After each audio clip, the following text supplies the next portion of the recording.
Welcome back to the Composing Made Simple podcast. This is episode 24. And on this episode, we're going to talk about our musical journeys up to this point, and we're going to talk again about making this a living, how to make music and how to make money. And we also have a special guest on this podcast, so let's get on into it. Composing Made Simple. We talk about something new every show. Composing Made Simple. Grab a coffee, have a seat, and let's go. Welcome back, everybody. On today's episode, we got a special guest. Where did they Alex go? Pfeffer. Okay, it worked. I'll edit it a little bit. Yes, Alex is here today. We asked him to be on the podcast. And the reason we did that little weird thing at the beginning is because I didn't want to butcher his name. And I called him Alex Pfeffer. And that's not good. That's perfect. Yes. That's perfect. Well, Pfeffer means, never mind. We'll skip that. So on today's episode, what we thought we would do is kind of loosey-goosey. We wanted to invite somebody on the podcast that's been seasoned, that does YouTube, Twitch, kind of similar to us, and just get another person in with their perspective. And the topics we thought we'd cover today is all of our musical journeys, and then also what everybody would likes to know is, how do you make a living at this? Because actually we have people on the podcast that do this for a living outside the host, which is me. It's kind of my part-time kind of fun thing at the moment, but eventually I will want to, try to make money from music, which is very difficult. So we thought we'd cover that again. I think we've covered it on past episodes, but we have different perspectives, and people are a little bit, like Chris is a little bit farther along in his journey, and Curtis and Alex as well. So anyway, those are the topics we're going to cover today. This is going to be kind of a different episode as we normally do, but we think it's going to be fun, and definitely having Alex on is going to help. So anyway, let's kick it off, guys. Chris, do you want to kick it off? Yeah, sure, absolutely. So I think the topic we wanted to start with was kind of our musical journeys up to this point, and me being like the youngest person here, I probably have the least to say, but I think it's just interesting in general to see how everyone's style and actually vision for music changes as they progress. So like for me personally, I started as a singer-songwriter when I was probably 16 or 17, when I was in high school, and I was like, I want to travel the world and sing in front of people, and I still kind of have that passion, like I want to write my own songs and stuff, but I realized I'm terrible at lyric writing, so that's something I have to work on. So in the meantime, I was like, I listen to orchestral music too, and it's beautiful, and it's something I'd love to know how to do. So growing up, I listened to a lot of Nintendo music and like the Super Mario Galaxy stuff. So they kind of have that catchy Mario style orchestral score that's kind of similar to Disney in some ways. So I was really inspired by that style, and I started writing that.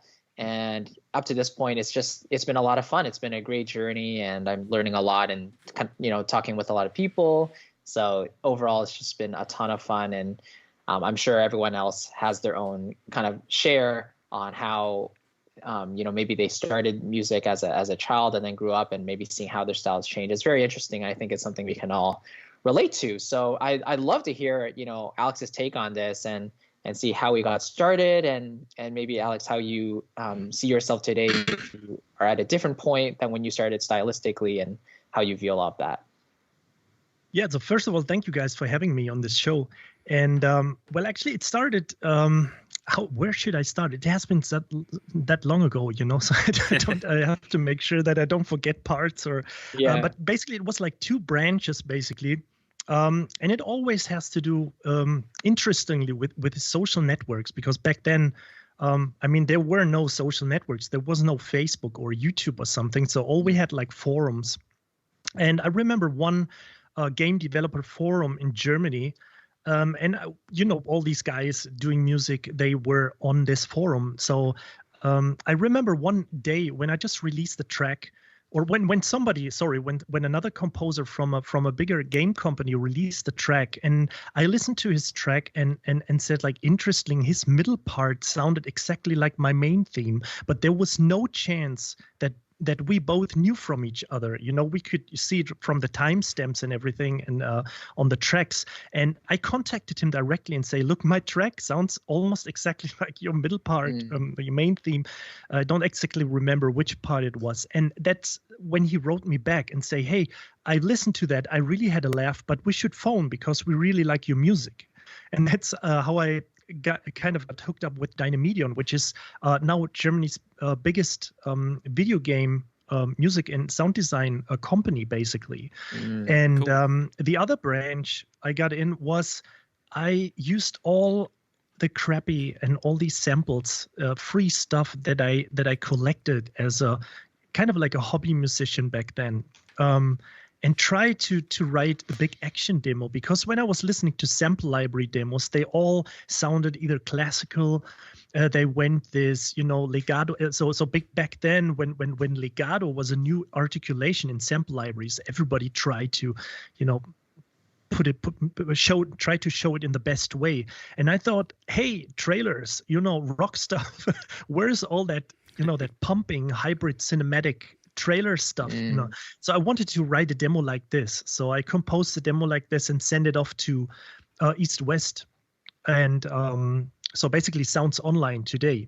And I said, hey, can I write a demo for your new East West Quantum Leap, like the Gold Edition, the symphonic orchestra, which was released back then. And I instantly got a message from the boss, Doug Rogers, and he said, yeah, I will send you an NFR version of the Gold Edition, so not for resale version. You can't, resale or whatever. So just in case somebody who's listening right now is not familiar with like the release of a typical sample library, and then there's NFR versions that will be sent out for, beta testers or demo composers and stuff like this. So that was basically the journey. At one part, I got into game composing and started to do video game music.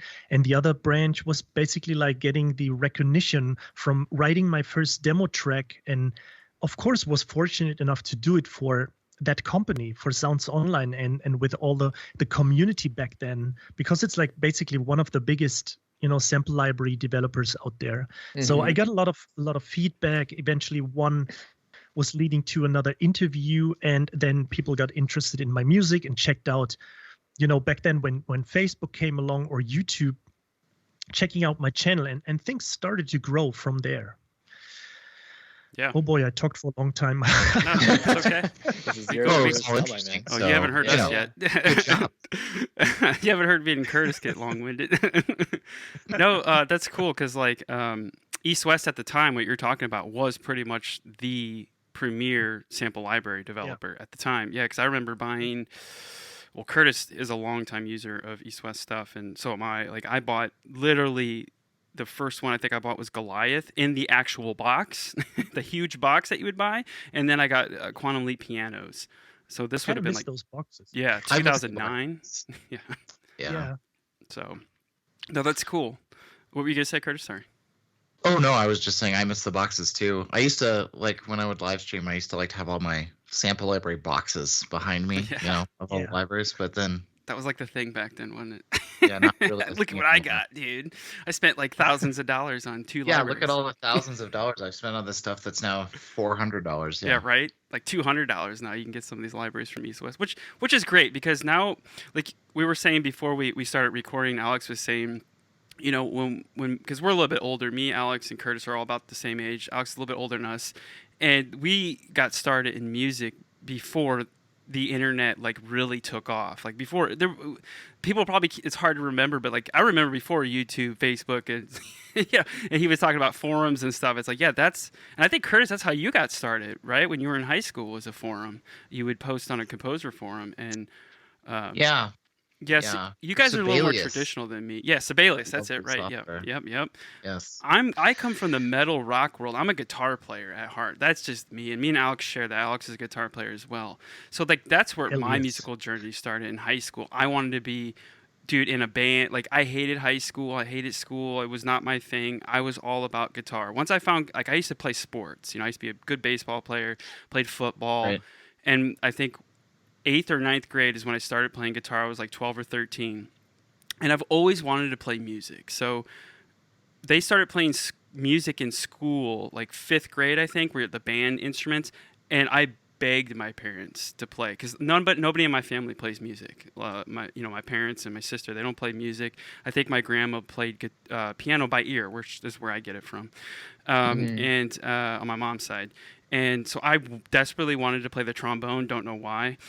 So there you go. I wanted to be a horn player right from the beginning, but I love strings. Like I've always loved the violin, and I love the guitar. Like it was always a thing for me, but I never thought I could do it.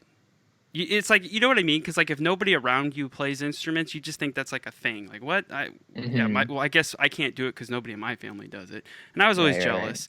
And my buddy that I grew up with, he played French horn barely. He was more of a sports guy, and I'd pick up his French horn and just start playing it. Like I had no lesson at all, and I played better than him, and he was taking lessons. It's like I'm one of those guys. I could just pick up an instrument and just like I'll get something out of it, and I don't even know what the hell I'm doing. And because I just hear it in my head, I just hear the notes and it just makes sense. So yeah, anyway, through high school, I wanted to be in a band, so I played in bands and played guitar, and I was really into Metallica and all that '80s thrash metal, Megadeth, Slayer, and then some of the new waver stuff like Seven Dust and when they first came out, Machine Head, the late '90s, mid '90s. But I'm mostly listening to rock music, classic rock, which is like the '60s, '70s, '80s, some stuff in the '50s, And I also like, and I got in high school in 12th, right after I graduated, I really got into classical music. I bought a stack of classical CDs from all the greats, Mozart, Beethoven, Chopin, all that, at Walmart for like $3. It was like a steal. I was like, dude, this is amazing. I could buy these classical CDs for like $3. Awesome. I had a stack of them, and I just like dove in, and that's all I listened to. What happened was when Metallica released S&M, the first one, when a rock metal band played with a symphony, my mind exploded. Awesome. I was like, you can do that? That's what I want to do. That's what I want to do. And then I got into Steve Vai, because I'm a guitar freak. And when I heard Steve Vai's Passion and Warfare, it literally changed my mind. Like it blew my mind. I've never been affected by an album as much as that album affected me the first time I ever heard it. The same probably for me, right? Yes, like it changed the course of my life. Then I went down the rabbit hole of, guitar player, Yngwie Malmsteen, Paul Gil, Buckethead, Jason Becker, list goes on. If you're a guitar player, you know what I'm talking about. So, and they all touched with classical music. They all had that in their music somehow. And pop music and rock music is pretty simple, but when you hear these guys, they're not like that. There's something different about these, especially Jason Becker and Steve Vai, and Paul Gilbert as well. But they touch on classical music, and that's when my path started. So I went to community college before I went to university. I actually took college level music theory with no music theory experience at all. I got a D. Nice. Not bad. It was crazy. I was in this music theory class with no experience whatsoever. Didn't know a damn thing. I just knew guitar. Like I knew the pentatonic scale. I didn't know really much about notes. I just know tones. I just know it in my head. It was the best thing I've ever done in my life. But I hated it. Because at the time, I hated it because I thought it hindered my creativity. Because when I started writing music at that time, I was analyzing it so much. Well, you can't do that because that's so stupid. That's simple. You're not doing right. You know what I'm saying? You go through that when you start learning something, like because you don't understand it yet. And that's what I did. But now, many years later, I'm so glad I did it. But I wish I would have done piano instead of guitar because I did jazz guitar, which don't even get me started. Like all these chords and I'm like, dude, this isn't for me. I was like, dude, I want to learn Yngwie riffs, man. Show me how to play some Yngwie riffs. Shred guitar, because I was really into shred guitar at the time. This is like 2000, 2001. So that's my journey. And then 2015, I was doing ambient music. For some reason, I was like, dude, I'm tired of all this difficult music. I want to try to do something affect people with the limited amount of notes. You know what I mean? I want to write stuff with very limited perimeters, And that's how I got into ambient guitar music. I found some guy, Andy Olfling. If you don't know who he is on YouTube, go subscribe to him. Go check him out. He's a freaking amazing composer, guitar player, ambient. If you love ambient music, check him out. Andy Olfling, amazing. I found his videos and it changed my life. I was like, oh my God, I didn't know you can do it. Because I dabbled with that stuff. Because I used to jam with a buddy of mine in high school. And we were really into Pink Floyd. and I love Pink Floyd, and that was another band that kind of changed me, you know, because I was into like literally thrash metal, dude. That's all I listened to was just, you know, what I mean, like that's it. That was it. Like, you know, if it didn't have that in it, didn't have distorted guitars, I didn't listen to it for a while, because it's that, you know, rebellious thing as a teen. So anyway, fast forward. So I was looking for string libraries, and I was like, dude, these things in Logic suck. I don't like these. I need real things. So I started, you know, looking online, and that's when I found Spitfire and Albion 1. And I just bought it right before they went to the new Albion 1. Like when they revamped it and then they revamped it again. Mm-hmm. So I bought the old Then we library. went together. Yeah, I got the original library and I got the newer one. So that's how my journey began. And then I found Mike Verda, and I just went head deep into all his videos, bought every one of his master classes, and my mind was blown from all the knowledge he had. And then I was like, because I always wanted to do film scores. I'm going really weird, but like film scores, it was it Dead Man? Yeah, it's the Johnny Depp movie that Neil Young scored. Okay, Neil Young scored a movie. It's called Dead Man with Johnny Depp in it. It's kind of like a rare movie, and it's all guitar. Like all guitar, and it's Neil Young just doing all this cool stuff. And actually where it really started was The Crow for me, because The Crow, if you've never seen The Crow, the original one, Brandon Lee. Yeah, amazing. Yeah, that soundtrack is amazing. He played guitar. He was in a rock band. And Graham Revell, how do you say his last name? Graham? Yeah, that's it. He scored it, and he's kind of like a rock dude. You know what I mean? Like he puts guitars in his stuff. I was like, I want to do that. And like, of course, go back to Steve Vai. When I heard Steve Vai, that's when it all made sense. You know, because he was doing that already, and he scored Bill and Ted's too. It was just cool. Anyway, Anyway, so that's my journey. It's been a long one, and I kind of have ebbs and flows. Like I want to do rock music again, and I want to do composing, and then you know what I mean. I go back and forth because, like I said, at heart I'm a guitar player, and and I just fake everything else. But I've learned a lot. You know, YouTube is the greatest thing that's ever happened, especially for us composers, because you can get out there, you can learn new things, you can watch. I love people that stream their writing process, because I learn things. Like Alex, I watch yours. I used to watch Curtis's all the time. He's thank busy you. now. And Yeah. like I've learned so much from Curtis and you and Daniel James, all of them. You know, all the guys that stream, Dirk and who else? Alex McCullough, probably. Yeah, I watched some of his. See, I'm not really into the drummy, like epic, like, which is weird because like I play guitar, which suits my style. But for me, it's just overdone, overblown, and it's just like, okay, yeah, I get it. Like, people don't really go anywhere with the. See, I'm one of those purists, kind of at heart. Like I want my music to be good. You're Not a saying it's grumpy not- old man at Yeah, heart. we're old men. Like we come from Grumpy a, old you know what I'm saying? Like back when we were growing up and being musicians, you had to be good, man. Like you had to be good. If you weren't good, nobody would listen to you. And that was beaten in my head because I listened to great composers. I listened to great music. And I just come from that noble standpoint of like, if you're good, you're going to get rewarded. Well, I'm sad to say in this music business, that's not true. So nobody gives a crap how good you are. You could be the worst composer and make millions of dollars, which it happens. So that was long-winded. I'm sorry, but that was my journey. So, Curtis, do you want to talk about your journey real quick? in the 5 minutes? No.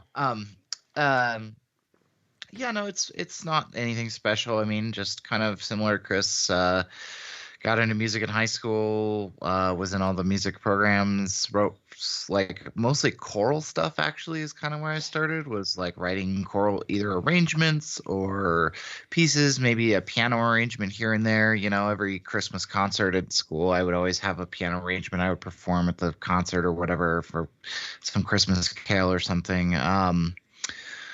Got a copy of Sibelius at some point, and really started to love actually the process of writing and engraving music, which was I found really interesting. And I'd always loved film music. Like I always listened to, you know, I grew up in the mid to late 90s, so you know there's a lot of great Williams and Horner and James Newton Howard and all that stuff in there. So I'd always listened to all that stuff, and Hans Zimmer, of course. I always liked it.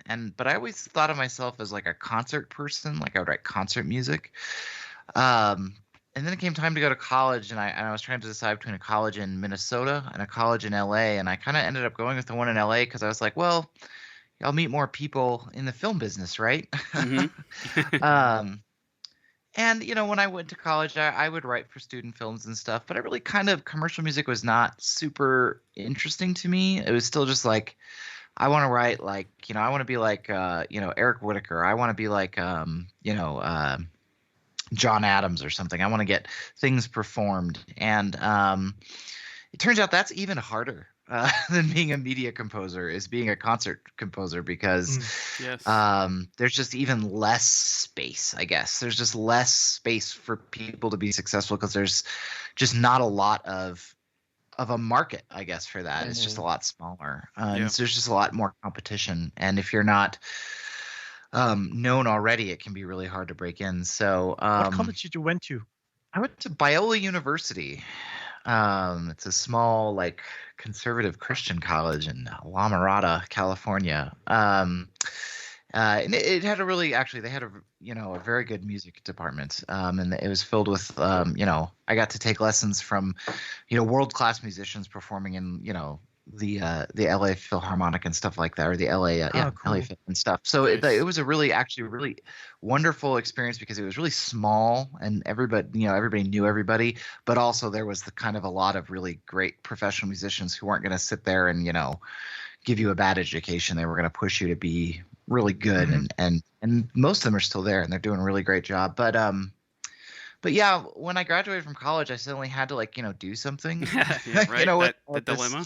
with this. And so I briefly went to grad school for literally less than a semester, and I was like, this is not going to happen. This isn't me. It's getting too abstract and heady and Right. intellectual. So I'd been doing some student films off and on, and I really liked games, and I thought, well, maybe I can do games. So I tried to get into the indie game scene, and I eventually did. And it wasn't overnight. It was a lot of working on, mod. I worked on some game mods early on, and stuff like that. But then eventually, somehow, the people from Starbound found me, and I didn't even realize that it was going to be a big game. I just thought it was like some side project people were working on at first. But then it turned out that kind of turned into a big PC game for its day, and so it's given me a lot of opportunities. And now I'm kind of a game person, and I work in games, and I really like it. I love working in games. So hence what he's where he just finished. yeah, just finished up Halo Infinite. So yeah, that'll be fun to see next year. Can't wait to hear it, man. Yeah, man. When that trailer was released, the first one, I knew it was Curtis, man. He didn't even tell us yet. We kind of had an inkling, me and Chris did, because he couldn't talk about it for the longest time. I'm like, dude, tell us, man. He's like, you'll hear soon. And I heard the trailer, and I know Curtis is writing pretty well, for the most part. I know what he does, because I've listened to a lot of his music, and I was like, that's got to be Curtis, man. And I asked him, he's like, yeah, that was me. I did. I was like, dude, I knew it, man. I knew it. Because I just know his style. I know what he does. Because I relate to his style. I love it. So anyway. Yeah. Well, it's very, very kind of I you. played the game for hours, I realized, with a buddy. I think we played it for 2 weeks in total, just totally loving it. And the score also. But by the time, not knowing that it was you. Yeah, dude, and you did airships, right? And then yeah, yeah, done a bunch of indie stuff that I really enjoy. I actually really would like to do some more indie stuff. It was really fun to do a big AAA thing, but I like the indie stuff too. I kind of miss it a little bit. So yeah, I bet. If anybody's out there, who's an indie composer, hire Curtis, please. I'm available. Hire us Yes. all. We need work, So, please. So yeah, that's kind of how it worked for me. Kind of came more from the concert-y classical side. Todd talks about going to theory and hating it. I mean, I loved theory in college. I actually ended up teaching theory after college for a little bit because I like it so much. I don't hate it. It's just like I said, I get it. I come from guitar, which guitar is the most mutant form of an instrument because the way it's set up, it's just it's a very hard instrument. People don't realize how hard guitar really is. If you want to go, it's a lot easier to conceive of all Western theory from a keyboard. Yeah, dude, it's designed for it. Piano makes sense to me. I can make chords. I know everything on the piano. I just can't play it very well. I'm working on it. But I'm just saying And Same here. you know what I'm saying? Like, yeah, it's like it makes sense to me. I get it, dude. Like, I don't have to think about the piano. I know where all the notes are. I know, it's so easy. Yeah, guitar is just like you got what 6 strings. They're not the same notes. They all start different ways. And then when you get to the G string and B string, they're down what a third or fourth because they're all in four. Wait, is it fourths? I see. This is what I'm Yeah. saying. I'm not technical. I just want to make music. And like when people start getting technical and like, well, dude, you can't do this. You gotta do it. I'm like, I don't give a shit. I'm just gonna play music, dude. Like that's what I'm about. Like I'm about doing it, being creative, and finding ways to make music. And that's why I don't like it because it hinders my creativity. Because I'm a very I'm one of the rare personality types. Like I'm the thinker. So like I should be like a guy locked in a room thinking about ideas and creating things. Like that's literally what my personality type is. So my head gets into it. Like I get way into it. Like which most people just go just do it. Like well first I got to think about it. You know? And that's what I go down the rabbit hole for hours and days and I waste all this time and then I go I think I'm ready to compose now. Instead of just doing it. You know what I mean? So I'm one of those people. So I'm trying to be less like that and just do it. And then I second guess Gotcha. myself. Like I hate that. Sure. But I guess we all do that, right? I mean, we're all. Oh, everybody does that. Yeah. That's just. But you want to that's feel just- legit.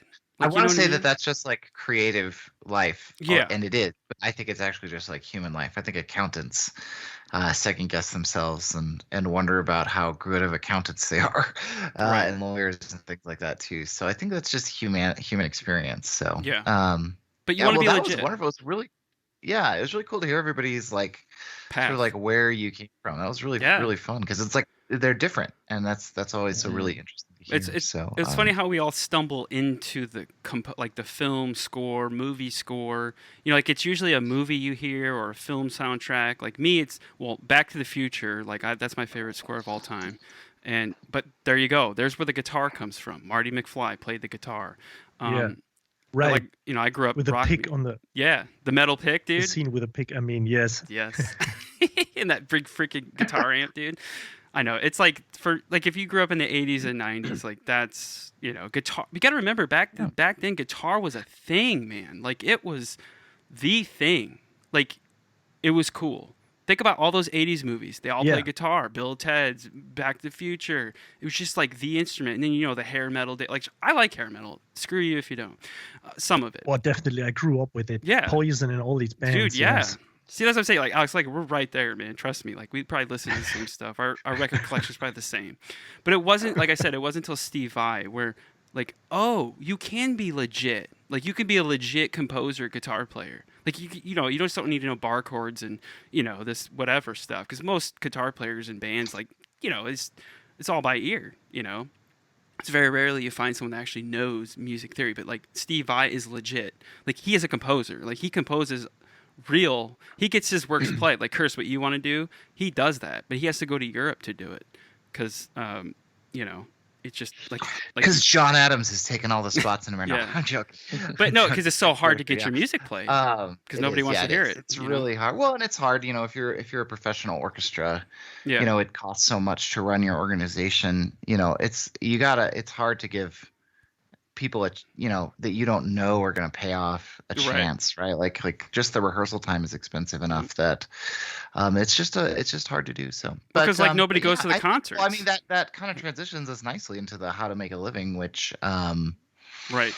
the topic, which because I mean that's the hardest thing, right? Is to not just do the thing, but to do the thing and also pay rent, Yes. / your mortgage. So What do you think the percentage is of like composers, musicians who want to make a living in this actually end up making a living? Do you think? No, I mean I think there are a lot of people that enjoy music, playing music, writing music, who are totally fine not doing it as a living too. So Right. I don't know. Well, I think yeah. we should differentiate between people who love doing music as a hobby, just enjoying it as a kind of like a release or a valve after work, which Yeah. is totally cool. But I think the number for people that end up as professional composers and really getting there is definitely a very small amount compared to all the people, trying. Yeah, Mhm. definitely. Like I said, like I'm 38, I'll be 39 in December. I'm almost 40 years old. and always in my back of my mind, I would love to do music full time. Of course, who wouldn't if you're a musician, or if you've done. I mean, I've done this since I was 12 years old, but I've just come to the fact to accept that it's probably not going to happen for me, which is fine. But that doesn't mean I still can't write music, because life is unpredictable. You don't know what's going to happen in 5 years. You can change. You are in control of your life. I mean, that's the bottom line. If you want to have this happen, it will happen. But it might not happen the way you want it to happen. That's Right, exactly. the thing. And you just got to accept it and be cool. As long as you can still write music, then you're doing what you love. If you're not making money, great. But it's very hard to make money today. At least today, we're in a weird time right now with music, because like me, Curtis, and Alex growing up, like, back in the day, it was like you got a record deal or a contract, you made it. That's what we thought, but that's not the reality of it. Now that, it's time's gone on, you learn how these things actually work. The music business has always been screwed up, but with Napster and all that stuff, that ruined the music business for most part. But I don't know about film composing and how that always worked, and I would say video games is where it's at. Because there's video games being made all over the place, and video game market is just booming right now, dude. I mean, and it's going to, with COVID going on right now, like movies, like, okay, I think movies are making a mistake. They need to go direct to the consumer, stream it.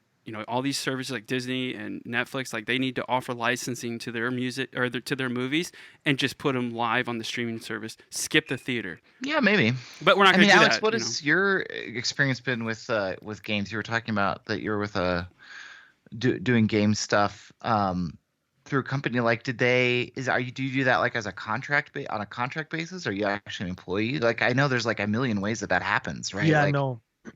No, it's actually freelancing. So they hire me basically when there is game music that they feel that I can write, and so I'm always like, I know what I can do, but I also know what I can't do. So but my focus is definitely when it comes to like orchestral music or all kind of, so the general genre is always, I get called when bones have to crack and blood will be flowing.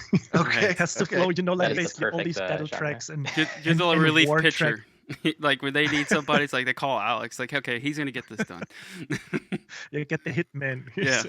So it's almost like, it's so basically like this is what I enjoy most, like writing big battle tracks and epic trailer style music. So it has always been a thing. I remember that's why I was asking where you studied, what college in Los Angeles, because I studied just for a year on the Los Angeles College of Music. It's now called LAMA.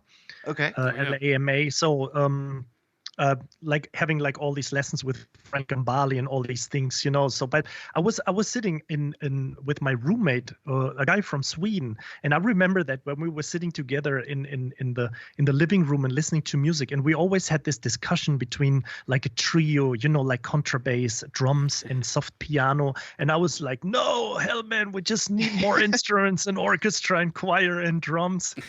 So I was always fascinated by that style. So that's basically, the style I was working in, and the way they hire me is like, basically a freelancer. I can do what I want, and then they call me and say, we need, some battle tracks and that's so cool. Clean up the mess. Fantasy adventure stuff. Yeah. That's cool, man. Like, it's, I guess it like from Curtis's standpoint, like he got a lucky. It's getting a lucky break, man. And with technology and, it's even harder to get noticed, but yet it's even easier to get noticed because you're out there. If you're not doing anything, if you don't have a YouTube channel, if you don't do Twitch live streams, Right. You're missing out, man. You got to get on that boat right now. It's not the days of just releasing a track and throwing it up on SoundCloud. I mean, somebody could find your track. Well, actually, I think that the thing I think that gets more people discovered than anything is just Spotify's recommendation engine. The way it just will just throw tracks that you've never heard at you. As I understand it, that's how the music supervisor people at 343 got a hold of me or listened to me for the first time, was just going through tracks, and this one got recommended. He listened to it, liked it, said, "Do you like this? Do you want more like this?" And then and that's kind of how it worked, which is weird because I don't control that, Yeah, right. at all. Yeah, But right. that's not something I can influence, but at the same time, it is really powerful, right? The way Yeah. that it will present you to people who never would have listened to your stuff. Exactly. It's just a weird. It's an odd time. I mean, I guess YouTube. I don't know. Chris and Alex, you can talk about this since you do a lot of YouTube stuff. But I always wonder, like, how much do you feel like an algorithm is in charge of your Oh, it's Jesus. right? Like, Yeah. who recommends your video to, Christopher Nolan, Right. for example. Well, right? that What do depends. you think about that? Yeah, I mean, it depends on the videos the user's searching for. So if they're looking at a lot of videos like that, your video might get recommended. But you got to remember, what we do, we are so small. Like Daniel James has what, like, how many subscribers does he have in YouTube now? Probably 20,000? 40, 45. 40 now? I think. Okay. But still, Yeah. think about that. He's been doing this for over 10 years, man. And he, like, for us, like, he's like the top, he's like one of the top ones, right? And Alex, you're getting up No, there. The other Alex, Dirk is, he's doing stuff. Like me, I'm at like, what am I, like 25, like 2,500.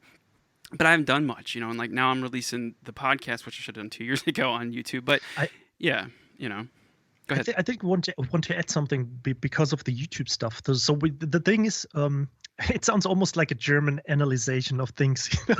Let's get into no, but what I think it's important to realize. So first of all, the YouTube algorithm has changed drastically during like the last years. It's not important how many clicks you have.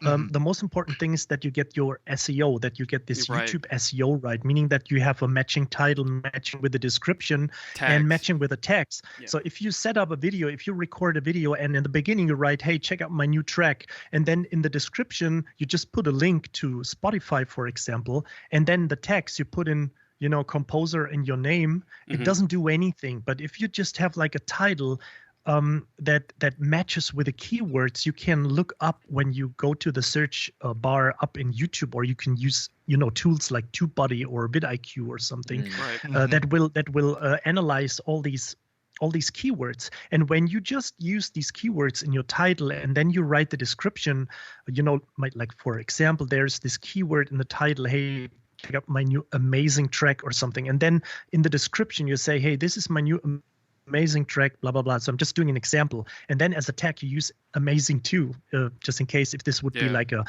high ranked keyword. And then you put all these things together combined with your thumbnail, then this is something what's been recommended on the YouTube homepage when when there is an interest happening. So I know many people that upload their videos, and then people drop in with comments and they don't care about it. They don't heart the comments, they don't reply, they put the thumbs up. They don't put the thumbs up and everything. So there is no kind of interaction happening. Yeah, Except engagement. just the comments dropping in. And if this doesn't happen, YouTube detects, or the algorithm detects, oh, there is no interest in this video, we don't feature that on the starting page. Yep. And you can actually check in your analytics when it starts to happen. Yep. When you see like these, I don't know exactly what it's like from Mind, telling it from Mind. I think it's like something that you see homepage. It simply says homepage when you check out the Google analytics, and when this percentage starts rising, this is the point where your videos will be recommended on the starting page. Yeah, engagement too, So- like people liking your video Right, and exactly. commenting. Retention I comment rate to almost. also- I try to comment on everybody that comments on my videos, even haters. I'm like, thanks, man, that's amazing.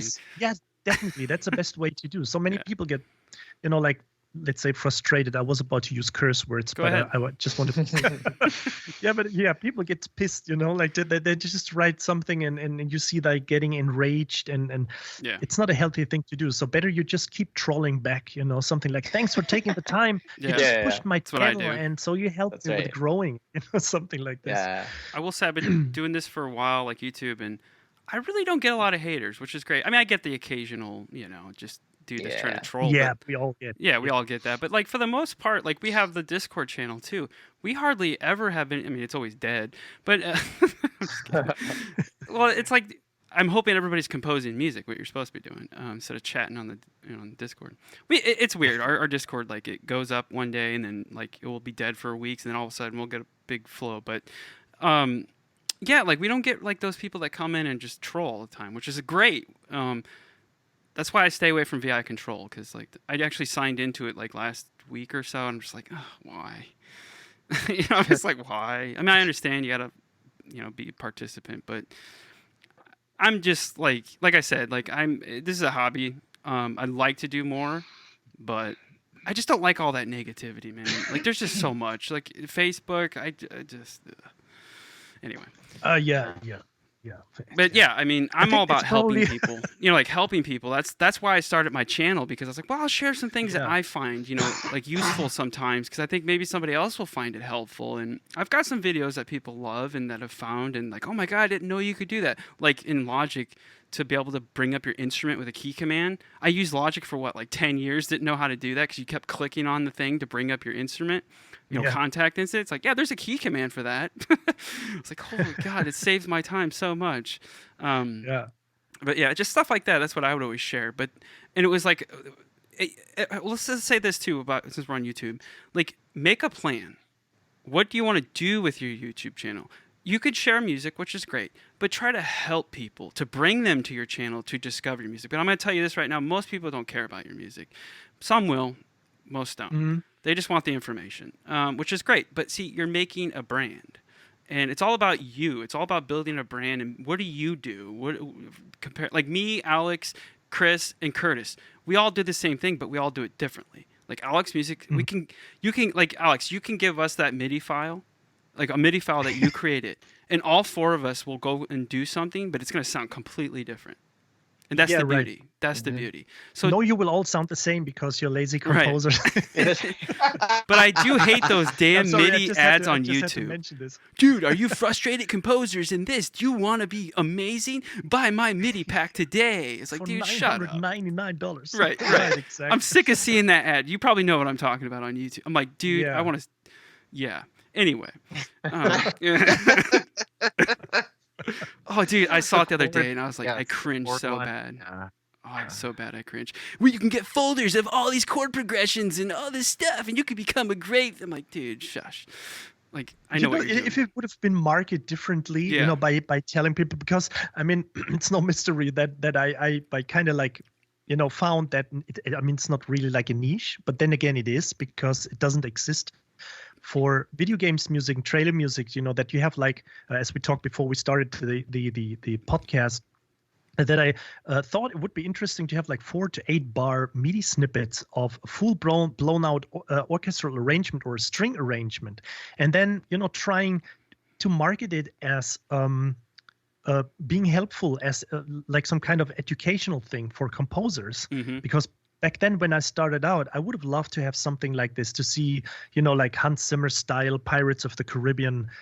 I would have paid lots of money to see how it works, Yeah. Right. And also, we all like to be inspired. I do that Yep. so many times that I just hit up a library and the sound design section with the loop section or the arpeggio section, the ostinato section, or whatever that it is, and just try to be inspired, because sometimes you have that moment that you sit there, shit, I don't know what to write. I have to write like 3 minutes until tonight or 6 until the end of the week, and you don't know what to do. So you just end up playing a game, and then you come back and Yep. seeing, well, your mind kind of rebooted, but it didn't really help. And of course, you have that tight deadline. You can just throw in like a MIDI thing. So I think the marketing is kind of like, I don't know. I think with that big chord pack we are talking about right now, if they would have marketed as some kind of like educational assistant or Yes. something Exactly. that Yes. Yeah. yes, shows yes. you all the chords and voicings, like 4 chords, 5 chord voicings and all these things, or more Yep. complex stuff like 9, 13, root of 27, whatever it is. Right. And what all these modes are. So that would have been cool, but just the EDM way of like, look how amazing chord progressions Yeah. you can, and then somebody sits on screen, is like totally flipping out, and that was probably like a German, like totally getting crazy. I was Look at the about to say, car I bought, man, for my music. Yeah, it's like, yeah, right. Well, and I It- think so much, Yeah.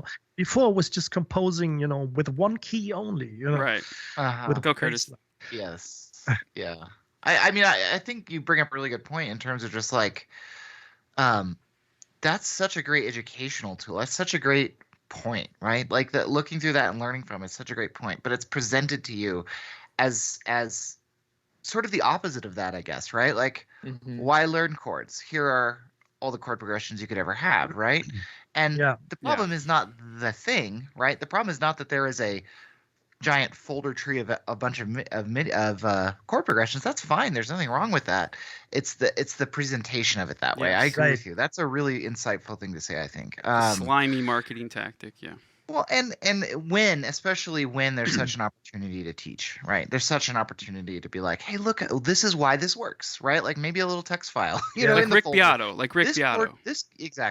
progression works because it does this, right? Or Right. you know, like this is what's so cool. This is where it's been used, right? This was used in, you know, because every chord progression has been used a billion times, right? Oh, yeah. It was used in this, and this, and here's 4 ways it was used. And in this one, it's sad, and in this one, it's epic, and in this one, it's anyway. And Sorry. why is it I'm epic? now I'm on my I think it's fine. on Dude. my rant. So This is the rant episode. Yeah, but yeah. So Alex, that But was you really know, the interesting thing is that I spent like a few months ago. I had like a phase, like a time of 2 to 3 weeks to just talk to composers on Skype. I think I was like 5 to 6 hours a day, just talking to them, trying what their problems are. You know, just by in terms of making money, if they have like a side income, if they are full-time professionals, what their problems are in terms of just everything related to their job, where they want to be. And it was so funny when I said, you know, there are ways to just get like a side income and that eventually pays your rent, to just create like, let's say like online courses. And almost everyone said, first thing, I don't feel comfortable being on camera or talking to people. And the second thing is, why should I do like, you know, let's say like a guitar course or a piano course, because there are so many out there existing already, you know, but these old courses, these old people, like eventually, like, I mean, 100% sure they die off, you know. So time is advancing, so there has to be new stuff, because and also it matters how you in relation to what we talked about before, how you present this course. So I mean, here I say it because I never tested it, but I had this idea recently, but I just want to share it, because it could be another niche. But imagine like a harmony course or a music theory course that will be hosted inside Cubase or Logic with just a WAV file of you talking, and then you have like MIDI snippets. Oh, there I said it again, MIDI. Oh no, It's like, MIDI. Oh, no, we need a jingle, you know. Chris, get on and that. then you have like this little, like a little scale in arrangement form, let's say. So, and then you have another, you know, or even a video file in Cubase. You can have several video files, you know, on one track. So imagine you have like a 30-minute lesson hosted inside Cubase as a theory, you know, as a theory course. I think a lot of people would definitely I would buy want this. that. You know, because if somebody would have just like a video online course, a traditional, I said traditional, like a traditional. Man, you're just like stepping all over the hot words today. Yeah, It's all good. Yeah, definitely not on purpose. But, you know, of course, I mean, just doing this all as it has been done before, like these video courses or like books or anything. But we have this. I mean, it's like 2020 right now. You know, we have all these interactive tools. So imagine somebody would do like a training, a course inside a sequencer, inside a DAW or a DAW. That's what we however need. you want to call it. And if you want to build a course, this is where my salesman's come in. I'm an instructional designer, which is what I do in my full-time job. Is I build online courses. If you ever need help, reach out to me. I'll help you build your course. Anyway, that's what I do for a living. That's a great idea, though. Like having the actual like teaching happening in a DAW, because a thing that I think is so interesting, right? And maybe other people's experiences are different than mine, or are of a very, you know, different part of the spectrum than mine. But like, I feel like I went to school, I got a really great education in the sort of, you know, I'm going to use the word now, traditional, right? Like concert, classical, whatever words you want to use for it, education. And there was some like, you know, here's the basics of you know, working in like Digital Performer. They had like a MIDI lab, all that stuff. Yeah. But like I pretty much had to just learn all the other like Logic by myself, right? Like I just had to do it all that by myself. And something that could do both of those things right together Yeah. as Right. as an integrated whole, because it's not different when you write string music in Logic, really, right, Or than on when you paper. were Yeah. to write it down on paper. In its purest sense, you still have to worry about all the same things. You still have to worry about range. You still have to worry about Yep. voicing and all that stuff. But you're just doing it in a slightly different way. Well, That's an interesting it's about idea. it's about Yeah. the whole paper thing. That's done. It's dead. Like I'm telling you right now, like most composers that are coming up today have never wrote a note on paper. They've wrote it in a I'm holding DAW. out for staff pad, Todd. I'm holding Well, out. I know. I'm just saying. I'm just telling you. You got to know the audience. So Yeah. what I think what Alex is saying, which this has been my idea for 3 years, show people how to construct a MIDI phrase, like how to use legato, how to do this stuff in the DAW, how to Yeah. use the Mhm. samples, how to write for MIDI, not write for notes, because nobody's writing on sheet. I mean, there probably is, right? You'd hire somebody to do that, but most composers today, they're not writing on paper. Do you really? They're writing in their DAW, like and I think that's what Alex you're probably trying to say is let's teach how to be a composer in today's world, how to write Right. for instruments with sample libraries in the DAW. That's amazing. I want to do that as Yeah. well. I wanted to have that, and because like certain libraries handle legato differently, and you think the library sucks, Right. but no, it's just you don't know how to use it. So and a lot of people Exactly, get yeah. frustrated. Yeah, I get frustrated because it's like, dude, I It's hear it also in a my thing head. when we have. Yeah. Sorry, ahead. I interrupted you. No, go ahead. Yeah, it's also interesting when you see like arrangements from other composers and how they write simple sustain.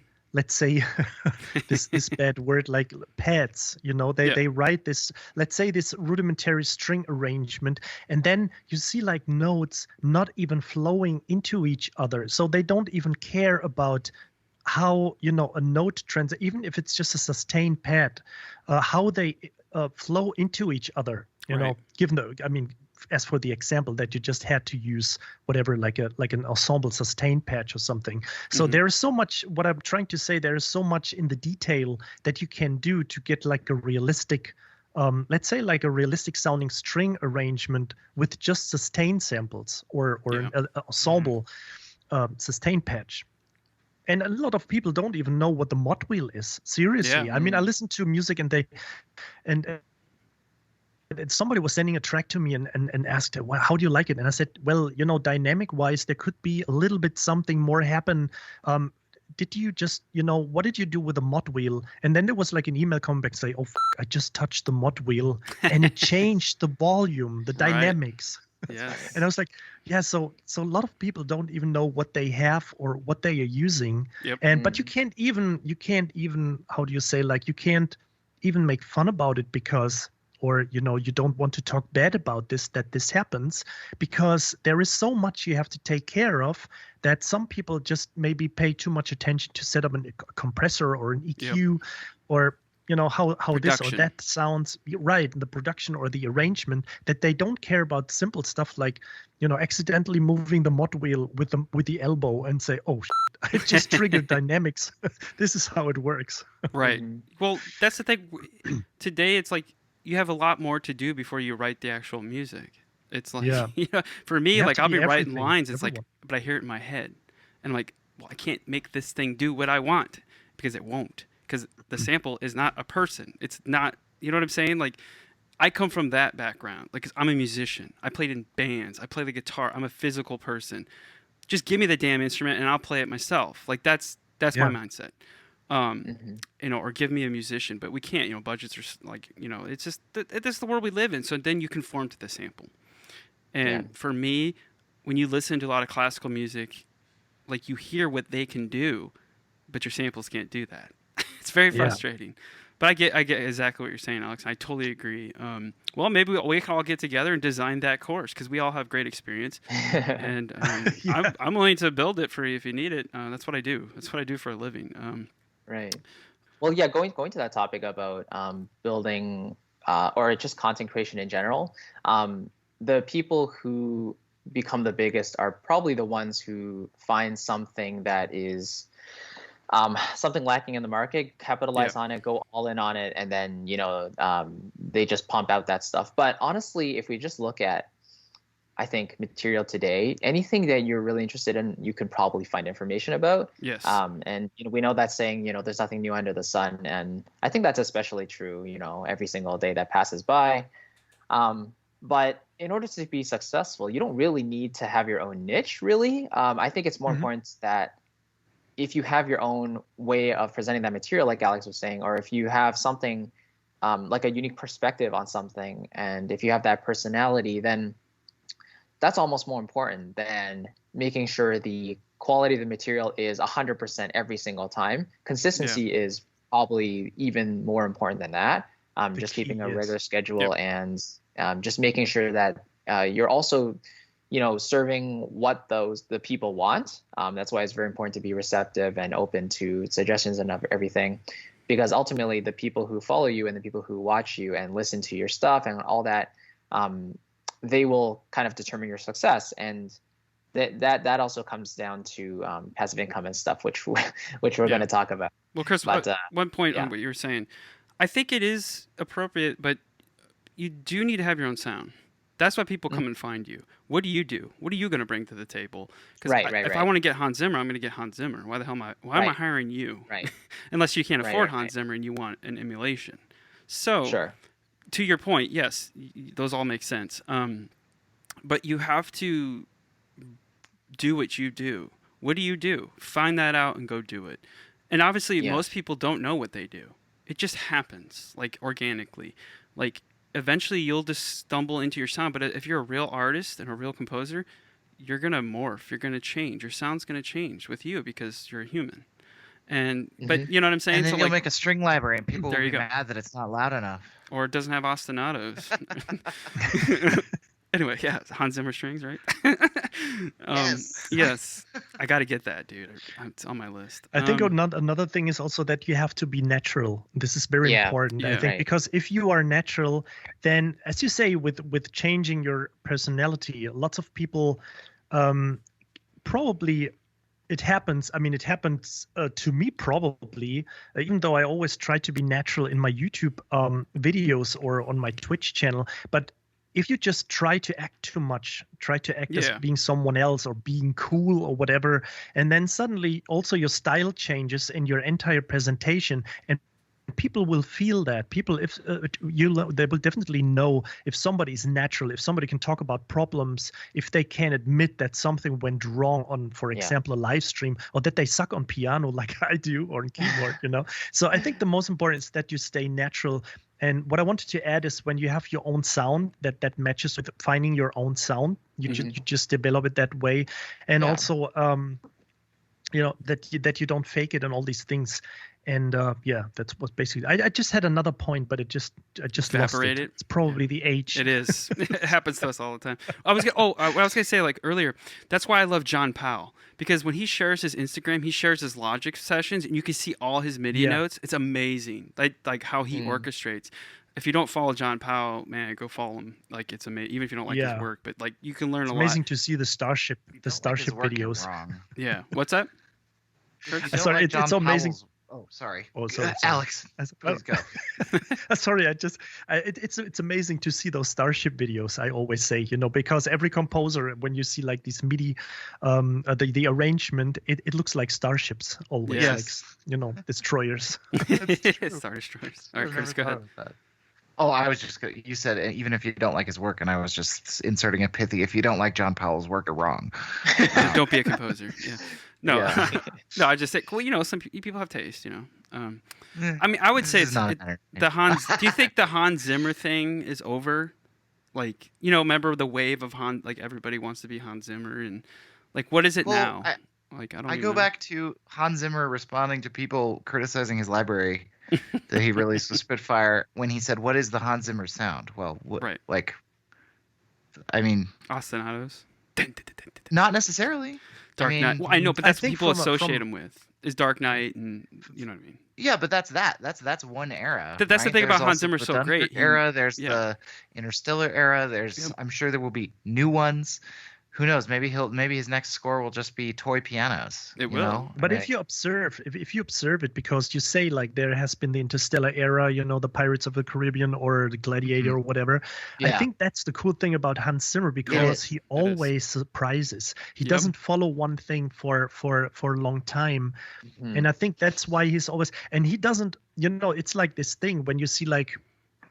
Like classical trained composers look at this work. Of course, there's sometimes not a lot of happening. That there's just like one note, waving through, well, just wandering through a scene, and there's just like, a war scene or whatever, and Dunkirk or something, and you hear just one note, but there is so much happening in terms of sound design. Yeah. And it's just amazing, like that he's paying attention to all of these things, and it's kind of saddens me when you see like. I mean, of course, not everyone, but you see like highly trained orchestral classical composers, and then they listen to Hans Zimmer and said, "Oh, there's not a lot of going on. It's just C, Yeah. the note C, and 'Cause then they're transition overanalyzing into E or whatever." But what happened sound-wise? How many trombones he was using for that note transition from C to E? It was like for the Batman, and all that power was in there. And then you see like desperately people trying to recreate his music, and they totally fail because they don't pay too much attention to the sound design part. And he perfectly combines all these things, like the theory, the music theory, and also the sound design part. And that's why his scores always sound different. It's just great. That's why I like him. But like back to the point of making a living, like that's why people hire Hans Zimmer, because they know what they're going to get when they hire Hans Zimmer. It's like, I'm going to get a new score. So he's going to probably revolutionize or do something with my movie. He's going to escalate that movie or game or whatever. That's what you got to be as a composer. Like, what are you going to bring to the table? And how are you? Because like I got 5 composers I can choose from. You can all do the job. Yeah, right. But what I'm going to go for the person that's going to bring something new. And case in point, Curtis. That's why they went with Curtis for his Halo. They heard his music now, and you said it, Curtis. Like, do you want more of that? Like, we want that because that's going to match what we're trying to do with our project. And I don't know, am I right about that, Curtis, or wrong? Or I mean, yeah, ish. Yeah, I mean, Okay. you're pretty much in the right spot. Okay. I don't want to speak on behalf of. No, other you know what I people too mean. much. Like, they But hired you but because what you do, like what you bring to the table. And Right. that, I mean, I guess that's your sound or whatever. But it's and Alex, going back to your point about Hans Zimmer, like he doesn't come from the classical world. Like he comes from the world we come from, like rock music, and and you can tell a guy that's not trained. I mean, he probably has training. I don't know. I don't care. It's like we don't think about the rules. We want to break the rules, and we're a little more. I'm trying to choose my words wisely here. Like we're more willing to break those rules, I would say, than a traditional guy. I mean, right? I mean, like, because you're like, well, like the music theory nerds, like, you just go, well, that's not right. We don't care. Is it effective? Like, like you were saying about the D to E, that Hans Zimmer's like, well, there's only one note, but does it capture the emotion? Does it move you? Right. That's what people care about. And it's not the execution. It's not what you're doing. It's the execution, right? Am I saying that right? Yeah, definitely. And we talk about this all the time, Alex. Is like, nobody cares what library, what reverb, like your audience. Remember, as composers, we think about as composers, like we're in our world. You got to think about your audience, like who's going to listen to your music. That will change everything for you because, yeah, you get a bunch of composers like us. We're going to sit here and tear it apart. And go, well, you didn't do it right. But the person that you're making it for, they don't care. They don't care what DAW you use. They don't care what reverb, what library. Is that music affecting them? Is it moving them? Is it getting them to take it with them after they heard it and going, my God, that moved me. I got to hear it again. That's what you want. That's definitely I think there's true. also a lot of happening with the personality what I experience when you do like Twitch streaming or YouTube live streaming or doing YouTube videos. People know who you are, and they combine this with it. That's what I actually remember that right now. That's what I wanted to say before. It's not about what you present. I can sit there and do presentation of the C major scale, and every theory teacher would be like, "Oh, you're making a full video about a C major scale," but people would chime in not because I am some something super duper special, Yeah. but they like the way I act, the way I talk, and the way I look, or how Right. I present it. So they connect the the topic you're talking about, or your music, to your personality and the way how you present it. So it's like a combined package. And we always, probably that thing when you visit a body for the first time and you see how they live, it changes your entire perception of your body, because now you know how that person lives. When you having, for example, a phone call with that person for the next time, you have a totally different picture of how that person is living. And I think this is also happening for producers. Yeah. So that's why I think it's so important to get on Twitch, to get on video, to get on YouTube, or at least, I'm sorry to say this, for fuck's sake, put a picture of yourself on your biography page. Yes. Because it happens so many times that I'm just checking a composer, a biography, and I'm going to the biography page and I see no picture, and I just see like, I learned music there, blah blah blah blah blah. Yeah, totally cool, but I don't care where you studied music. I just want to see your face. Right. And what you do. Because I just want to have this, I don't go to a dating show and have like being blindfolded, like having like a, like a, What's your personality? How do you say, like being blindfolded? Is that the way, like putting like some cover on your eyes and you go in there, it's just like a show and you don't see the person you're dating. Exactly. Or to a club, this is like, sorry, I always compare these things. But you have a great dating, personality, clubbing. Alex. That's all I know Thank about you. Well, see, that's why people watch Daniel James. Because he will rant, definitely. dude, and like, he has a personality. Like what you're getting when you watch Daniel. Like, he's gonna rip Spitfire to shreds, and he don't give two shits who he pisses off. He's just gonna come at it because that's what Daniel does, and that's why people watch. Sometimes it's hard to take. Sometimes it's a little too much. Like his epic ramp on what library was that, Curtis? Remember that when he just went off? I don't remember. I can't remember. We talked about it on the podcast, and we're just like, it went a little, when he was fighting with Christian and all them at Spitfire on VI Control, and it just got escalated. Was it about Hans Zimmer strings? I think it was. I don't know. I think, yes, I remember it when he said like the sentence with all he wished like was, I just have to be careful right now too, that he was hoping for Jack Sparrow jumping out of the box and slapping with his dude, in his face. And I had to laugh so hard. But to be honest, funny. and this is what I love about Daniel, as a, it sounds really weird, but as a 45-year-old, sometimes I think, and I honestly say that, and probably he will contact me or whatever, but I mean, Daniel James, I know him for such a long time, but I would probably say, at some point it would be good. It would be cool to stop about, we got it. About these things. But then again, I love it so much because he's just honest, as honest as possible. He's British. It's just he just talks about things everybody thinks about, He says I would have loved, Hans Zimmer strings. I would have loved to hear some fat staccato patches and like doing all that stuff, and it wasn't there. And then I've seen his video, and I remember that phrasing, he used like Jack Sparrow jumping out of the box and slapping everyone, and I just had to laugh so hard because they need to put that on the box. True. That's marketing. It's just baby. true, So. But I totally every agree. time I have the chance and see, the Twitch notification of Daniel James has gone live. Okay, now I just have to turn on Twitch. Yep. It's true, but he's got a personality, and that's why people watch, and that's what separates him from everybody. And he's gonna get hired because, that's the end point. That gets you into his world. And then you're like, okay, what does he do? And he shares everything. He's been sharing his journey since day one. I think he was one of the first people I found on YouTube when I started research. And that's another person we would love to talk to. I've reached out to Daniel before, but I know he's busy. But if Alex, if you could nudge him, we'd love to have him on the show. Here's Todd trying to leverage his current one, just like I'm just saying. Well, he knows Alex, it's who you know in this. I'm not begrudging you. It's who you know in this business. That's now also I know how you why get I'm on the hired. show. No, we're using Alex to get to Daniel. Damn it! No, he figured us out, guys. No, I'm kidding. I'm just saying, but that's how this industry works. It's who you know. That's how you get hired. Yeah. Like it works in the corporate world. It works in this world. It's who you know and how you know them. So make connections. If you love this job, you love this Yeah. recommendation, and you love bringing people together and Yes. trying to network everyone, and don't see your fellow composers as competition. Right. This is like this most stupid thing ever. We're in this together. We're here to help Yeah. everyone. I love watching you guys. Yeah. Like I said, Curtis was the first one, Daniel, and I was like, I reached out to Curtis to do I do composer talking. I used to, and I mean, eventually, Alex, if we want to do one together, we can do one.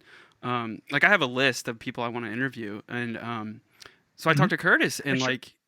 I was like, I was afraid, man. I was like, he's gonna say no. It's Curtis. Like he does stuff, and like I'm a nobody. He ain't gonna say yes to me, and he did, man. And we talked, and like here we are, like 2.5 years later, and we have a podcast Yeah. together, and it's like it's just so cool. And then Chris, like obviously with Chris too, Chris was in one of my live streams, and I said, well, dude, come on in, we'll talk, and here we are. So I was the one who had to badger you to get on, so yeah.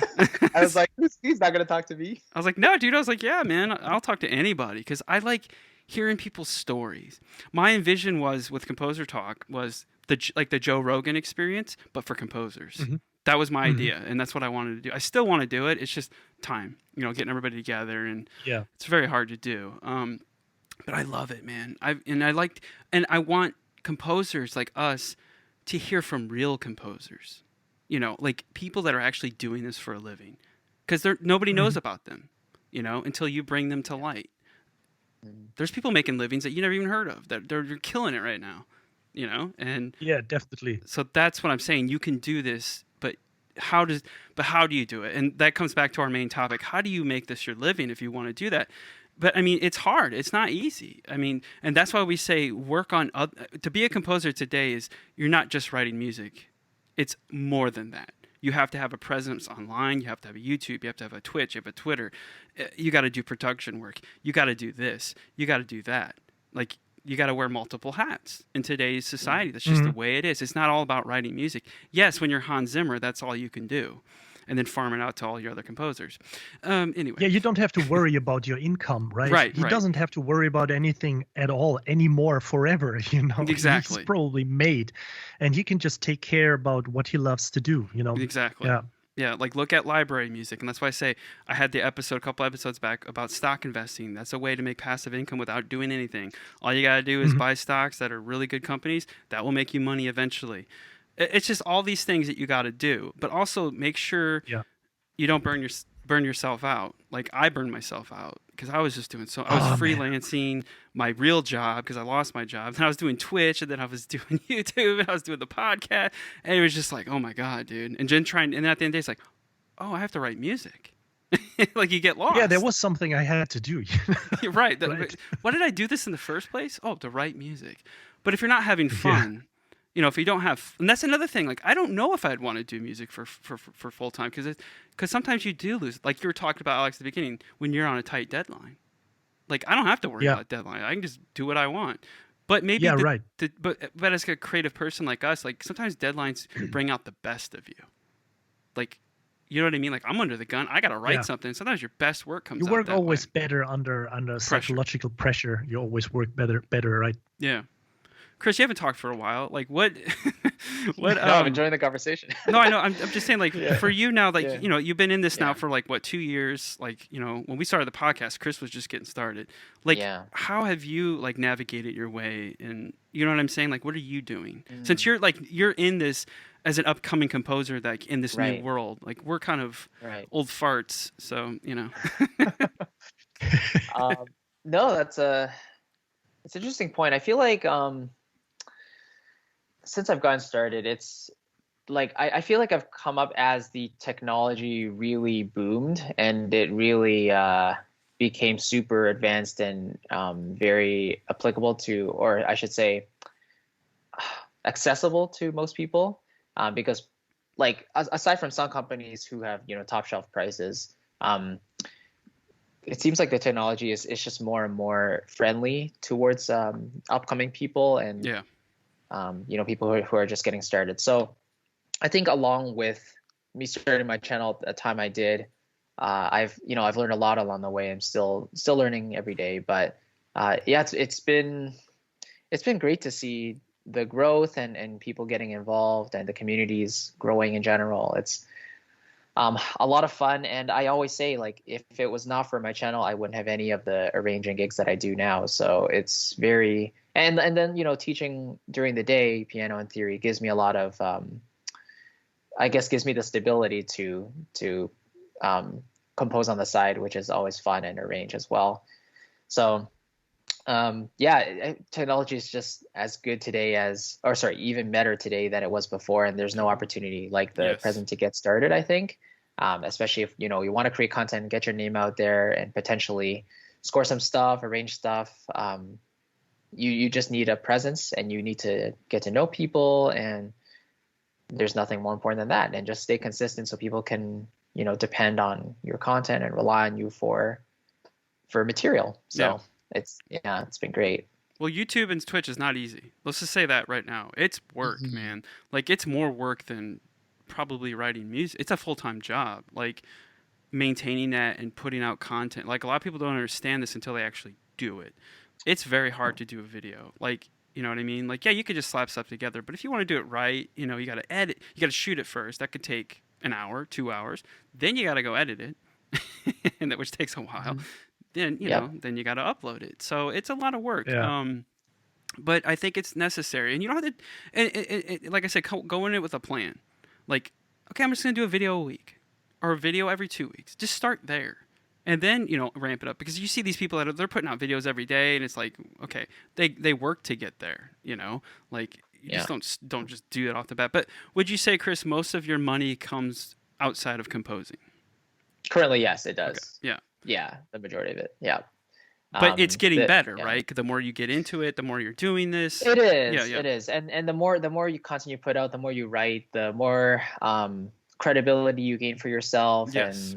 and the more you can charge, and like your self-worth is obviously very dependent on the rates that you charge. I think, like, when people start out, they don't charge very much because they're afraid they won't do a good job, and they're tentative. Yeah, do it right. for free. Exactly, right. Don't work for free. Honestly, that like, as a long-term thing, it doesn't really help anybody, because you'll get taken advantage of and all that. And I've learned that as well. So yeah, it's important to charge what you think you're worth, and gradually raise it as you see fit, right? Or you get more under your belt, you get more accomplished. Yeah. Precisely. Yeah. And so building an online course this summer has also been a great learning experience. And I've realized that, I've built this start to finish kind of program. And a lot of people were asking, oh, can we purchase like individual modules from it? Because, it covered different topics in that course. Yeah. And from doing that, it gave those people a opportunity to, I guess, learn specific things that they didn't know before, and all that. So it's always a continuous journey, for sure. If you're going to build courses today, build micro courses per topic. That's how you got to do it. That's what I'm just telling you. This is my world. Like, this is what my profession. So, and the video, like, if you do videos, make sure they're like 3 to 5 minutes. Don't do anything longer. Just simple, straight to the point, because that's what people want now. They don't want these like long, stuff. So, yeah, like I said, if you need help with your courses, anybody, contact me. I will help you. That's what I do for a living outside of composing music. Oh man, I had something and I forgot. Well, yeah. Wow, guys, we've been talking for like an hour and a half. That's amazing. I knew this was going to be long. It's great though. We had great conversation, great perspectives.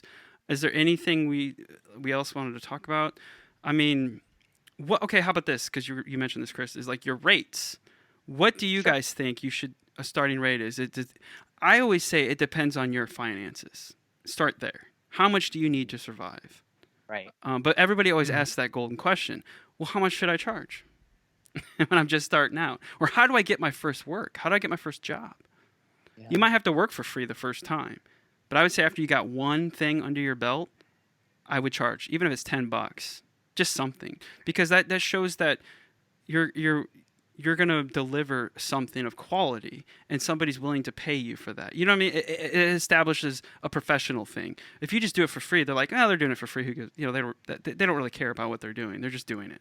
But if you say, no, I actually want $10, that establishes that like thing. You know what I mean? It's like, oh, I have to pay this guy to do this, so I expect the expectations up, I guess. And that's a great topic, because I personally think it's always better to slightly overcharge than undercharge, just because like the most people who want to hire you are willing to discuss the rate with you. But if they say yes right away, then it's tough to know like how much can I, like what is my earning potential, right? Like how much can I actually get for this single project? Case in point, I had like I'm working on a project right now, and I gave them a specific rate for this project, like to do the orchestration plus mixing, mastering. And I gave them a rate, and it was slightly out of their budget. And they said, it's not that we don't think you're worth it, but due to the current situation, is it possible to do this instead? And I said, oh, certainly. I really enjoyed the past experience working with you, and money's not like a huge like it shouldn't be the thing that makes or breaks us working together in this case. And they're a great client, so I think you just have to feel that out, and I think it comes with experience too. You just see like what works for the client and yourself. Well, a good tactic is let them tell you the price first. Sure, that can work as well. Yeah. And so then most of the time I do. Go ahead, man. Most of the time I do that if a company contacts me and asks about working together, I say, "What's your budget?" Right. And sometimes it's like, it really depends. I mean, if this is like I did this, I remember that gig with the online, doing advertising, TV advertising. And there was a guy contacting me and said, can you do like a Hollywood, like these fanfare style Hollywood music, because we just presenting like a video collection, all these things. And I said, yeah, sure. What's your budget? And, and the first time I heard this, I was like, holy moly, that much, And I said, yeah, okay, because I have not that much, credits for now. I can do it a little bit cheaper, but it was still way over the top that I would have charged back then. So it's always a good thing to ask what the budget is, what is available, and then not, of course, just make, as Chris already said, not make money the ruler of that project, but just don't underrate yourself, because I've seen people undersell yourself, because I've seen that on BI Control, that somebody advertised and that person said, I'm going to compose your video soundtrack for $12 per minute, finished minute of music. And I was like, holy moly, that guy is going to ruin the entire industry. I mean, of course not, because everybody would take this guy seriously. But yes, I would always say that the good mixture is always about what you need for a living combined with how many credits you've worked on. Yeah. So if you're just starting out and you just need as much to pay your rent, and it always differs. If you're living with your parents in the basement, it's definitely a different thing. And as living in London, in the center of London, or like us, have families and kids and mouths to feed. So yeah, that's another reason. It's like definitely. I can't jump my day job because that takes care of my living. So as long as you have shelter and food, those should be covered first. So that's where I would start first. If you're just getting started or whatever, like how much do I need to live and to eat, because that's the most important. Right. You're not going to be living on the street, eating out of garbage cans, So. Yeah. So I think that's always just want to add this, that's why it's the important factor that I always talk a little bit of these, generating these or creating these additional income streams. Yep. Because I've, to be honest, in my 15 years that I'm working in the industry, I've seen it all. I've seen license money crumbling down. There was like 2 quarters, I had like 40% less money. And I was like, how do I gonna do this? But this is like the money I expected to get in. And suddenly imagine, just like, to put out a number, you make like $1,000 per month or whatever, and suddenly it's just like 600. So I'm just using a figure, number, because I mean the income, basically my licensed music income is way higher than my main income, but suddenly it was like 40% less. And this is like, and then at the same time you're working for the games industry, and suddenly you work for like a big project for a really big company, and then suddenly they say, the project has been canceled. Yep. And then you're sitting there, it's like, what do you mean? It's like gone. Yes, it's just no. And sometimes it happens on one project, they just canceled it and they couldn't pay. Right. So I mean, of course, if something like this happens, you try to find an agreement. You get back your tracks, and then maybe you try to put it into licensed music or all these things. But it's just like I've seen all this stuff happening, or producers telling me that I make that much money during the year, and I was like, I remember getting back into the car and driving back home from that producer meeting, and I was just laughing so loud and screaming so loud in my car. I always, almost, if it wouldn't have been just an empty street, I would have probably bumped into another car because I was that happy. But what happened was like just a tenth of that promised money coming around. Yeah. It was still a little bit of something, but so what I'm trying to say is that all of these things happen, that at some point, if you just focus on one thing and it crumbles down, you're back to zero. And then, it's kind of, we all know what happens, when you just have to get out of your apartment, move back to your parents, or, Well, that's saying don't put your eggs all in one basket. Yeah. Curtis, I think you were going to say something. No, I'm just enjoying the conversation here. Yeah, I mean, or find a new skill, man. Like, if you like to edit video on the side, or become a graphic designer. I mean, you know what I'm saying? Like, it's not. There's nothing shameful if you don't do music full time. Like, there's no shame in that. Yeah. We've all done it.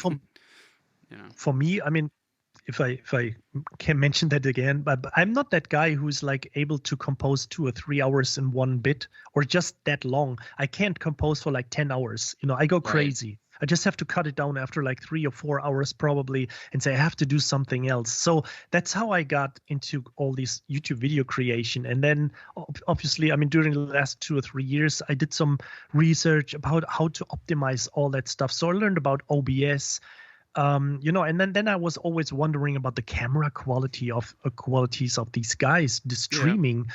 What is that awesome webcam they have? And suddenly I found out that they're just using like a DSLR camera with Camlink.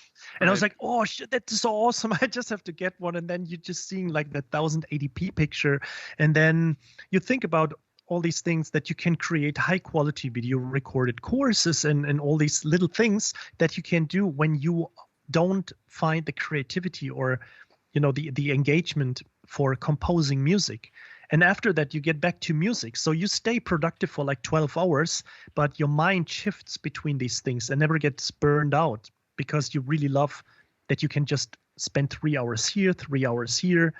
It's not like standing on a conveyor belt, or how do you say, and just putting things together, all the time on a production belt. Yeah, like a factory. Yeah, assembly line. Yeah, right. Yeah. No, yeah, keep it fresh, man. Always doing something. Keep you excited. And if you're just doing music all the time, sometimes I lose steam. Like if I get hit or the air just runs out of my cells. Like I'm writing a piece, I'm just like, okay, I'm done. Like that's my problems. I'm too slow because I took 6 months off, so it's like I'm starting from scratch again. Get quick. Like I think what people just get the idea out. I'll usually get the idea out, then I go back and start tweaking stuff. So then I spend an hour tweaking something, and I haven't written anything. And that's what I've noticed a lot, like from you guys that stream. Like you just write the piece first, then you go back and do the editing. But me, I'm like one of those people. I edit while I go, because that's just how my brain works. But I'm finding that that's slowing me down. And you can't do that if you're on a job. Like there's just no way. Like you got to just get the thing out, man. Like, worry about it later. So that's what I'm working on. The reason why so many people don't finish their tracks, that they have so many tracks lying around at home, that are not finished off because they probably edit while they go, or totally arrange like the first 30 seconds instead of just finishing the red line of the track. Yep, exactly. Right. And that's what I'm working on. And like it's a muscle, man. Like if you go away for it for a while, like that muscle, whoo. Yeah. It's like in my mind I know what I want to do, but the brains and the hands aren't doing that. Cool. Well, awesome. I think that's a good show, man. Alex, we really appreciate you being on here, man. Yeah, man. Like it's nice to meet you. I've been wanting to talk to you for a while, and like I was talking with Chris, and he's like, "Yeah, he's in my Discord channel." I was like, "Well, dude, see if he'll come on, man. Like I want to meet him. I want to talk to him." So yeah, thanks so much, man. Yeah, dude. I really enjoyed it. Yeah. Really if you ever want to come back on, guys. let us know, or maybe we'll have you on again. Yeah, definitely. Yeah. And work on that Daniel James thing for me. I'm just kidding. Yeah, definitely. No, I'm serious. I reached out to him on Twitter, but like I know he's a busy guy. So, but if you guys ever have another roundtable again, I would love to take part of that, man. Like I want to get back into YouTube again, it's just finding the time right now with my job and COVID and family and like my young. Dirk Ehlert hosted like Okay. the last one. So He's you can another guy I want probably to talk ask to him. because I've watched his Yeah. streams Yes. too. So I will have to. I could ask him too. Cool. So Yeah, I that'd be could great. compensate if I fail with Daniel. You Yeah, know? yeah. I don't care, man. Like, I want to meet more composers. I want to get a community going of all of us creators. And like you said, like, we're not enemies, man. We're not competition. We're all in this Yeah. together. Let's learn and let's help other composers. That's why I do my channel. That's why I do this. We do this to help people out there, man, because we all have the same questions. We all face the same things, and we all, like, I learn from Chris and Curtis all the time. And, I doubt they learn from me, but, it's all good. No, it's not. No, it's all good. But no, I really, really appreciate you come on here, Alex. It's been great, man, to get to know you. And I was It's been a watching your pleasure. the Elder Scrolls series that you're doing. I'm watching that right now, and I learned a couple things. Like, you were writing the A section, and then you did a 4-bar break to go, and then you started to go back into the section of the. I've never done that before. I usually go right into it. And I'm like, dude, that's cool, man. I'm gonna try that out. So I learn stuff all the time from watching people compose, man. It's the Yeah, thanks coolest so thing much. ever. Yeah, no, it's really great. So really appreciate you having you on there. Hope everybody enjoyed this episode. I know we were all over the place, but we expect that to happen. Curtis is having some technical issues, but he said many thanks. And so, yeah, I think that's going to wrap us up for this episode. And we will have all our links at the bottom. This will be up on YouTube. Make sure you comment, subscribe. Go follow. Go follow. I can't talk. Go follow. Follow. I can't. Why can't I say this? Follow Alex. We'll have his links and everything that he wants to share. So, again, thanks, Alex. We really appreciate it, man. All right, that's going to do it for our episode. Thanks so much, guys. Take care, everybody. Thanks again for taking the time to listen to this episode. As always, you can head to composingmadesimple.com to find all the links for me, Curtis, and Chris. Also, we'll have the links down below to all of Alex's channels and all the things that he does online. As always, head on over to our Patreon page. It's patreon.com/composingmadesimple. That link will be down as below. If you feel like making a donation to the podcast and supporting us, like we said, we don't make a dime from this, and every little bit helps to keep us motivated and keep us going. Thanks again, and we'll see you on the next episode of Composing Made Simple podcast. Take care, everybody.